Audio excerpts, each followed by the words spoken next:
Hi, and welcome to the IDEMS podcast. My name's Lucie Hazelgrove Planell. I'm a social impact scientist, and I'm here today with Moustapha Moussa from Niger. Moustapha, you have been on our episodes before, speaking with David about your exciting project called, I think, grain processing. Yes. And we also have Gabriela Bucini, I'm used to calling you Gabby, who is from the University of Vermont, the new Institute for Agroecology. So, Moustapha, previously you've discussed the amazing impact the centers of innovation you have been working with have had about sort of nutrition in and around Niger. Is it only Niger? I think it's other countries as well. And so in this episode, I'm really interested to know more about these centers of innovation. How did they come about? What was the situation when you started, perhaps? Okay. Thank you so much, Lucie, for giving me the opportunity to give a brief idea about the food innovation centers. Actually, I can say that those centers were created accidentally because the initial interest was not the centers. Our initial interest was just to go and get like a linkage with those women group working with Moriban and Fumagaskia. From the federations. From the federation, they can help in terms of like grain preparation, quality grain that can be processed in the cities. Can I just, so there were Puma and Moriben already had women's groups that were organized? Yes, exactly. Okay. But they were not having any processing activities. They were just in the production side and that's it. After at the harvest, they were just sitting down in the village. There is no any activity. So then we came with the idea to see how we can get a linkage to have quality grain that can be processed by urban processors for urban market. Everything came from that. Then because when we have started those work, on the other way, like the economists always say that there is no market in the rural area. So you just have to get the crude grain and get more value in the cities. So we had that conception. Okay, yeah. And then we have started to work on those quality grain, how we can get them, how we can contract with the farmers group to supply the urban processors. That's how we started. Then during those activities, we decided to bring some threshers from the cities, mechanized threshers, and also some plastic and some other items, accessories that can help those women. The rural women. The rural women to get the grain. And in one of those debriefing meetings, just after a visit and work with the group, they said, no, but why do you want to just get the grain and bring them in the cities? We'd rather stop with the grain here and show them how they can add more value to the grain in the village. So then we have started to, myself, because I was really excited and I was very resistant to the thinking of the economists. I said, no, I have to come to those villages to show them how to process products as we have done it for the past 10 years for the urban women. And this was something that already existed in the urban? In the urban. Okay, right. They have market, but they don't have supply, consistent supply of grain, good grain, improved varieties, clean grain. You see, so that's how the things. So we have to get that link with the farmer. Coming to the farmer side, we met those women that were farmers. They produce seed, grain, and they say, no, but you have to show us how to process the product in the village. So when I went back to the city, the economists and the other stakeholders said, no, this is not going to work, Moustapha.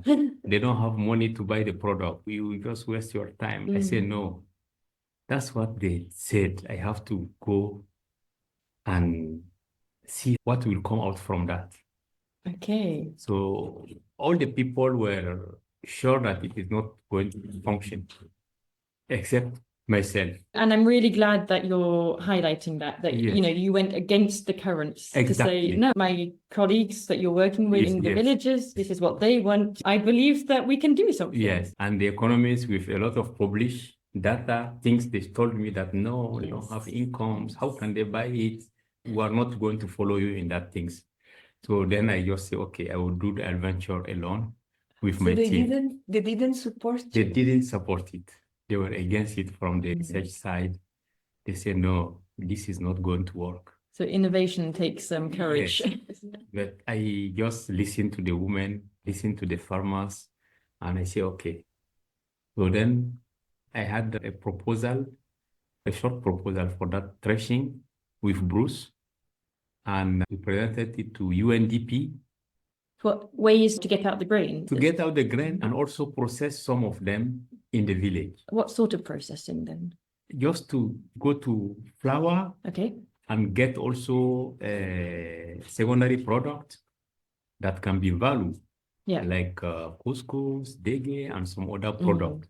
You see, we're not thinking about nutrition at that time, but just to go to secondary product from the grain So that can give them incomes exactly, you're thinking in terms of revenue at that in point. terms of Yeah. revenue, and also secondary product that they can sell in the market, just to see how the market will behave, because all the economics in the city say that it is not going to work. Was it the idea that probably people in the countryside would just do the processing at their place, and so they don't need to buy from the market because it's something that everybody does in their Yes. homes? Was that the mentality you had to change? Exactly, to change, you see. So then we just go and show that short proposal. We couldn't get that funding at that time. They don't have call. And just as I have mentioned, by chance, I got to hear about the Magnite Foundation. I just Googled and I saw the page and the call. Okay. And then I proposed that to the Magnite. And you proposed it as a project to increase the revenue? Yes, to increase the revenue. Okay. Exactly. Interesting. That was my first 2 years proposal with Fantastic. Magnite. It was in 2009. Okay. And how about the market? What did you know about the markets in the countryside that could have a potential for these products, for women to sell this product? Do you have an idea at the time? At that time, my thinking was just like the rural market. They have weekly market. Every week in the village, there is a market. So I was saying, okay, they can test it in those markets and also do some proximity sales. They may have some ceremony, like wedding ceremony, naming, and some events.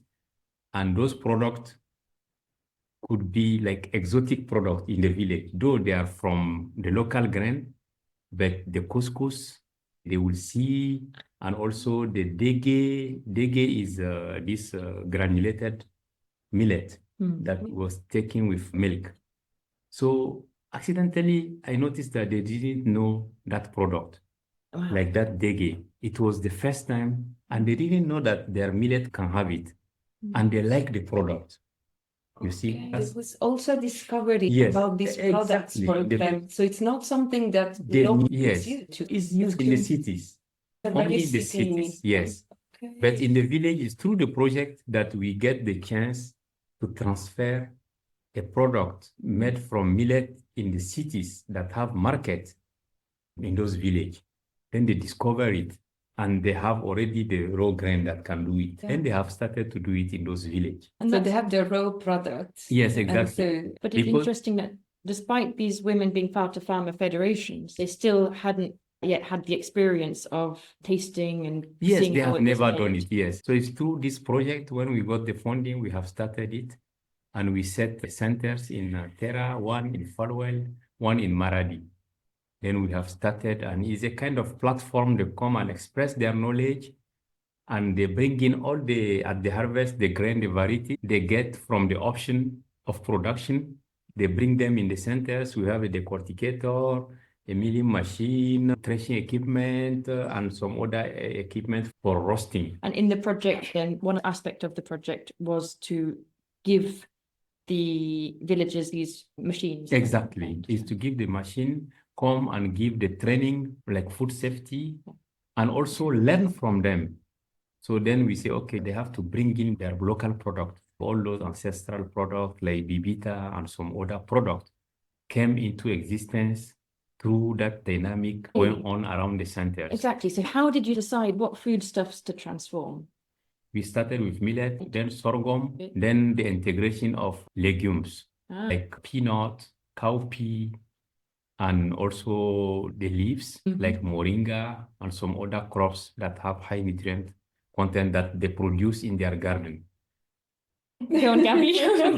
Well, I have two questions. One is like, so whether there were new products that they started to plant, maybe there were something that they had grains, but maybe not all the products. Yes, exactly. But then when we have after, I wanted to get into understanding the process of co-creation. Okay. Because there was the co-learning where you Yes. said we learned from them, they learned from us. Exactly. My question was quite specific within that, Yeah. which is, so with these new crops and legumes you mentioned and Yeah. leafy vegetables, was that the women who wanted to suggest it? They said, we Yes. have these foods, we like them. Like there are some of those crops, they are the one suggesting them because they grow them. And if we can help them to process them and use them. Then we also have some initial knowledge like about moringa, that the iron and zinc content are very high, protein is high in it, the fiber content, you see?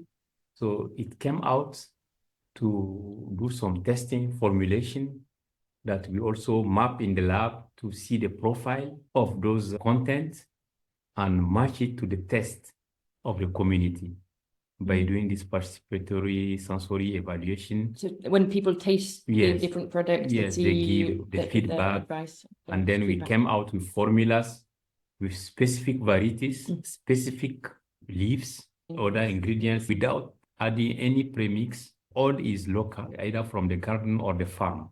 Wow. Then with the time we come in with the option, agroecological production, to see also how they will react to those products if we use them in those combinations.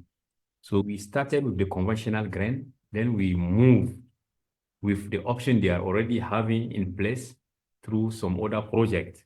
So different varieties of a grain? Yes, different Which- varieties that grow under agroecological conditions. Okay, so they're not using they're using biopesticides, Yes, they're using biofertilizers. seed ball, organic manure, yeah. and so on and so on. And are those varieties of grain, I think you mentioned that they come from other research projects, so are they perhaps also more resistant to climate change? Yes, exactly. So- Resistant to stress from other projects. Resistant to stress from the climate. Exactly. Right. Yeah, from the climate, exactly.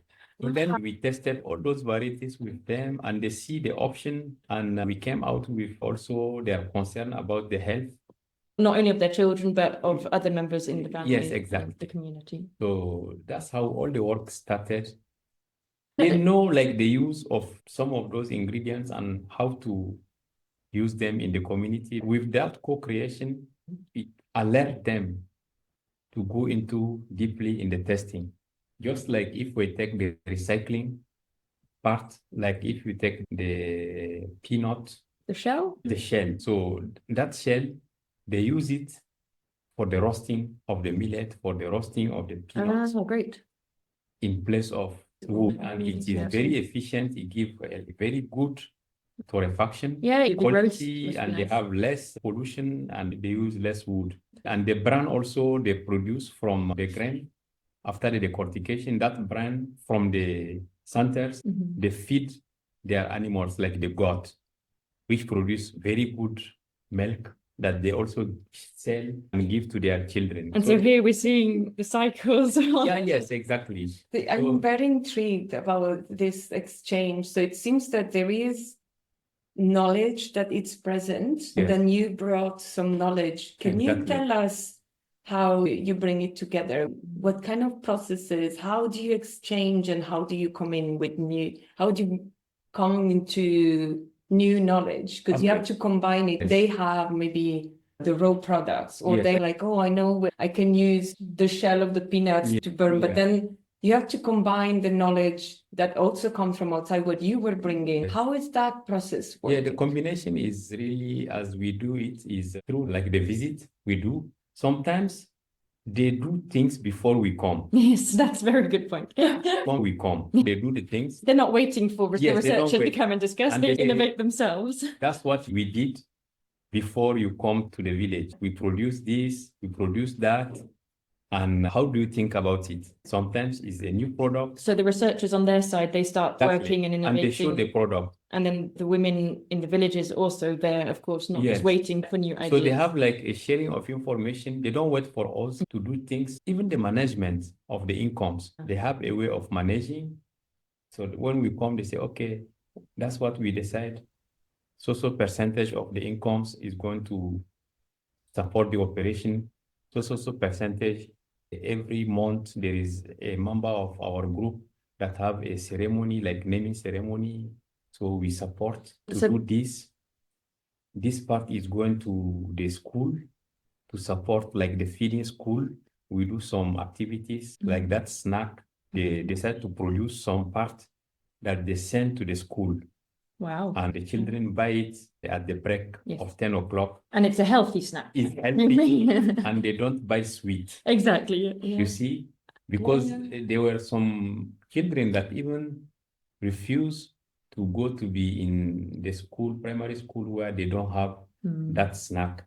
So much Yes. they liked it. So They that liked it. was the selecting. Yes, some parents say that their children say, no, if there is no that snack in that school, they are not going to go in that school. So there are so many indirect impacts of those things that is happening. So they inform us about those and how we think, how we can channel them or follow it up efficiently. That's absolutely fascinating to hear how the different aspects are coming in. I'm wondering about timelines, because initially you mentioned there's sort of a 2-year project. where Yeah, you yes. brought machinery. Everything started with that. Okay, Now we're at around 15 years. but what are some of the steps between that 2 years and then the 15 years? Okay, the step is But- long. Well, so, okay, then just one. The one Right. is really the sharing of information Hmm. among the women to share the knowledge and the dynamic. It brought us to the creation of secondary centers and tertiary centers. Well, you're going like, you've jumped years. Yeah, exactly. Okay, I would like to know, when did the first centre start, perhaps? How long Started- did it take? So how many years since your first project, or since the beginning of the project? I can say almost 15 years now, because that call, we had it in 2009. The project potentially started in 2010, Okay, and it was just 2 years, and it was only in Niger. when was there the first sort of physical, or where did the machines go? The machine Yeah. went to Tera, Palwell, and Maradi. Individual people's houses? No. We Those had are to built- create a centers. Then to get that centers, we have to get compromise with the farmers. We have to get the compromise where to set the centers and to which will belong the space. It Yeah. has to be a public place belonging to the Okay. union. And then who can manage it. So we have to get an agreement about all those aspects Exactly. before we set the centers. And this is what I find really interesting, because you've just mentioned some of the difficulties, of trying to work with the community, the different people, to make sure that, It started with the farmer union in Moriban and Fumagaskia, like the president of the union in the village. Then the information went up to the head of the federation in Niamey and in Maradi. And then there was a front and back communication. Then they came, we visit together the site. We had a meeting together, the objective of the centers and how it is going to operate. How can the member adhere to the centers, and so on and so on. And I think that lots of other projects, they don't make use of what is already there. Yes, exactly. Your knowledge of, well, Yes, there's lots of yes. structures already in place. Yes. That if we can work with those, it Yes. smoothen it, even Yes. though it is still going to be a long journey and needing lots of discussions Yes, and exactly. meetings. Yeah, yes. So then you see, we have to get that agreement together and they contribute. Like I remember, even for the building of the centers, the individual farmers contribute. Ah. Like they brought some concrete, block. Some bring some like sand. Everybody brought what they can. And so they're all During really the very building, involved. yes, or the labor, they contribute in the building. The men, farmers come, they work, and everybody contribute beside the contribution of the project. So everything started like that. Then the project set the equipment, and we start the training, the front and back work. Front and back work, what does that Like mean? what I have just mentioned, they do the work. When we come, they present to us, and Okay. sometimes we Okay. bring some piece of Yeah. modules for training, like how to process this, how to process that, how to use this equipment, how to use that equipment. And also, if we have varieties from the breeders, improved varieties. So sometimes we present those varieties to them, they grow the varieties. At the harvest, we come together, we do the evaluation from the grain to the product. And everybody will give his feedback about the preference, the test, and so on. So everything is really being done collectively, and the result is out of consensus. And then they start to use those varieties. Okay, can I ask one last question? Yes. Have there been challenges with consensus? Sometimes it's obvious because it is a product. Everybody will test and give his feedback, and with your help, the statistical analysis, we came out with what product is preferred, at which extent, and then we go and use that product. So you see, so this is the contribution of the science, that when we come back to the product, we see the result.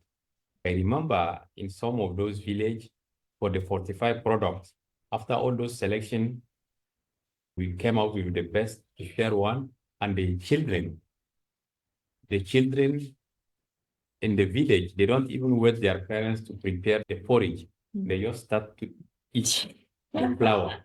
That's a sure indication of success. Yes, it's so sweet. Well, they don't like the one from Mizola and Palm, the World Food Program. Brought some flour made with soybeans, maize, which are not actually adapted. Not as tasty as yours. Yes, yes. One last thing, this makes me think of something that Uday mentioned recently, that she feels that really it's becoming a family. Yes. And I want to know what it is for you also. Does it feel like now, like after many years, you really built, besides like the technical skills and a good strategy of work, but that feeling of trust and family? Yeah. So actually, I think all this is really the confidence of the success that brings trust among them. They are very confident. And if you have a child that was like very malnourished, and you know that the product they gave you, that flour, saved that child, you share the information to other women. Immediately when you see a malnourished children in some village, even if it is not your village, when you travel, because they travel to go to market, to ceremony, they will just direct that children. They will say, oh, we have a centers, and they will just give the number of like, go to that woman. This child is going to be saved. It's just like a tools that they have. Yeah, but it changes also the fabric of the society. Completely. Slowly, the Really, social yes. side is beautiful. Yes, it's really. And even that fact of sharing and wanting to share with other women is due to the fact that they know that the opportunity is so big and they cannot satisfy all the village beside their village. Like if you take in Niger, we have about 13 to 14,000 villages. So they know that there is no way for them to produce, process, and satisfy all those villages. But all those villages have the same challenges they have. So then they want to invite the women to come and learn. They give them some kits of the product, like some grain and all those ingredients. They show them how to do it. And they say, okay, go and demonstrate in your village. And sometimes when they start, if they don't have like equipment, like the cultivator milling machine, they say, okay, when you just prepare your grain, because they produce the grain in their village. So just bring your grain and use our decorticator.